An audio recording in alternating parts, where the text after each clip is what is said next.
Cricket match में हारने के बाद से पाकिस्तान में विराट कोहली की जबरदस्त चर्चा है। पाकिस्तानी क्रिकेट फैंस को लगता है कि आज तक कभी किसी क्रिकेटर ने उनकी टीम को इस बेरहमी से नहीं धोया। विराट की बैटिंग देखकर पाकिस्तानियों को बाबर की परफॉर्मेंस फिसड्डी नजर आ रही है। पाकिस्तानी न्यूज चैनलों, सोशल मीडिया और लाहौर, इस्लामाबाद, कराची जैसे शहरों के चौक चौराहों पर इस हार का दुखड़ा रोया जा रहा है। ऐसा लग रहा है मानो कोहली पाकिस्तान में खौफ के ब्रांड एम्बेसडर बन गए हैं। एशिया कप में सबसे बड़ी हार के बाद पाकिस्तान ने खुद ही विराट कोहली को नया नाम दिया है। एक दिन पहले विराट ने मैदान पर बिना डिस्काउंट दिए हर पाकिस्तानी बॉलर को धोया, कोई कसर नहीं छोड़ी। 22 गज की पिच पर विराट के सामने टीम बाबर चारों खाने चित हो गई और अब सीमा पार कोहली के नाम का तरारा चल रहा है।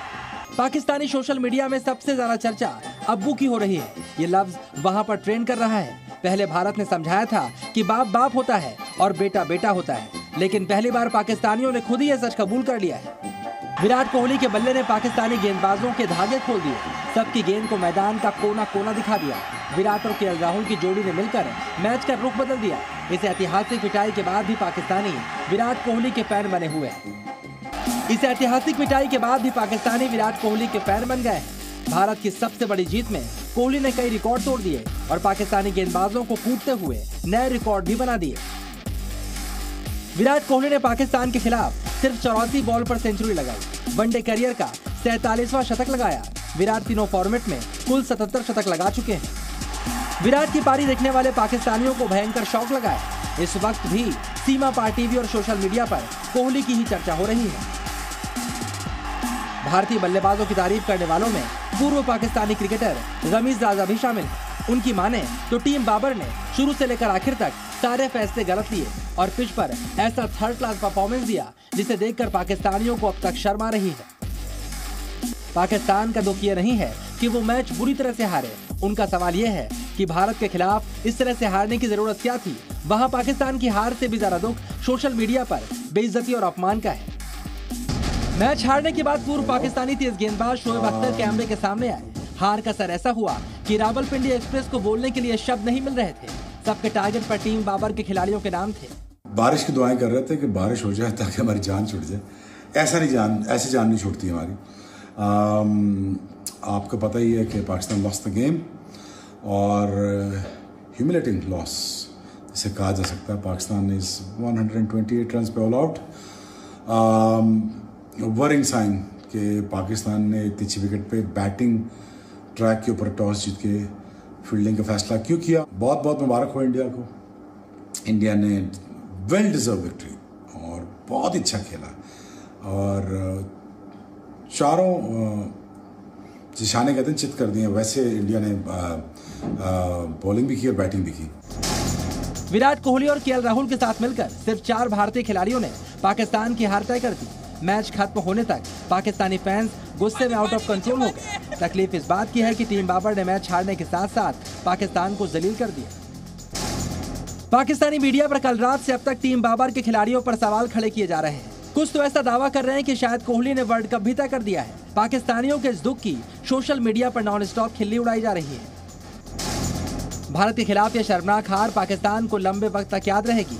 पाकिस्तान को दुख हार का नहीं बल्कि इस बात का है कि टीम बाबर ने मैच में टक्कर देने की कोशिश तक नहीं की। बॉलिंग से लेकर बैटिंग तक हर मौके पर पाकिस्तान फिसड्डी नजर आया। ब्यूरो रिपोर्ट, जी मीडिया।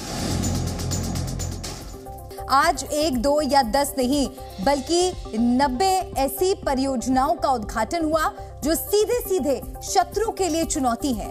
LAC पर बनी सड़कें, पुल और सुरंग चीन को उसी की भाषा में करारा जवाब है। अब तो भारत चीन सीमा से कुछ ही दूरी पर दुनिया के सबसे ऊंचे एयरफील्ड का भी विस्तार करने जा रहा है।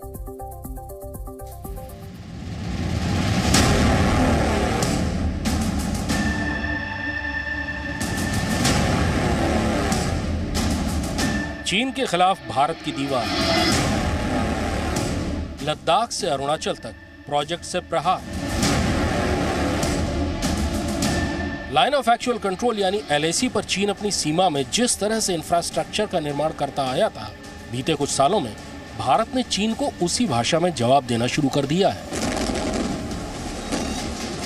चीन से लगने वाली सीमा पर भारत अब तेजी से इंफ्रास्ट्रक्चर बढ़ा रहा है और इससे चीन को खासी परेशानी हो रही है। इसी कड़ी में रक्षा मंत्री राजनाथ सिंह ने सामरिक महत्व के 90 इंफ्रास्ट्रक्चर प्रोजेक्ट्स का उद्घाटन और शिलान्यास किया। जिन इंफ्रास्ट्रक्चर परियोजनाओं का उद्घाटन राजनाथ सिंह ने किया है, उनसे भारत की सामरिक ताकत और मजबूत होगी। राजनाथ सिंह ने जिन 90 परियोजनाओं का उद्घाटन किया है, उनमें 22 सड़कें, 63 पुल, 1 टनल, 2 एयरफील्ड और 2 हेलीपैड शामिल हैं। इनका निर्माण सीमा सड़क संगठन यानी BRO ने किया है। आप अपने कार्यों के माध्यम से सीमावर्ती इलाकों में इंफ्रास्ट्रक्चर डेवलपमेंट कर रहे हैं। वह भारत की सीमाओं को तो सुरक्षित बनाता ही है, साथ ही साथ इस क्षेत्र की सोशियो इकोनॉमिक डेवलपमेंट यानी सामाजिक आर्थिक विकास में भी अपनी बहुत ही महत्वपूर्ण भूमिका का निर्वाह कर रहा है। इसलिए यदि मैंने बॉर्डर रोड ऑर्गेनाइजेशन को ब्रो कहा था, तो मैं मानता हूं कि यह बिल्कुल सही था। यह है नेचीफू टनल। 500 मीटर लंबी यह टनल अरुणाचल प्रदेश के तवांग को असम से जोड़ने के लिए बनाई गई है। इसके बन जाने से तवांग पहुंचने का एक और रास्ता तैयार हो गया है। मतलब चीन से लगने वाली अरुणाचल सीमा तक सैन्य साजो सामान पहुंचाना अब और भी ज्यादा आसान हो गया है। जी न्यूज ने करीब 2 साल पहले नेचीफू टनल के बारे में देश को जानकारी दी थी। इस समय हम नेचीफू सुरंग में हैं। ये 7 किलोमीटर का एक स्ट्रेच है जो कि पहाड़ के ऊपर था और जिसमें कि बहुत ज्यादा फॉग होता है। उसको खत्म करेगी ये टनल और उससे 7 किलोमीटर का रास्ता तो बचेगा ही, समय में 1 घंटे के लगभग की बचत होगी। और उसके अलावा बारिश या फॉग की वजह से कभी भी सैनिक कॉन्वॉयज का आवागमन ठप नहीं होगा।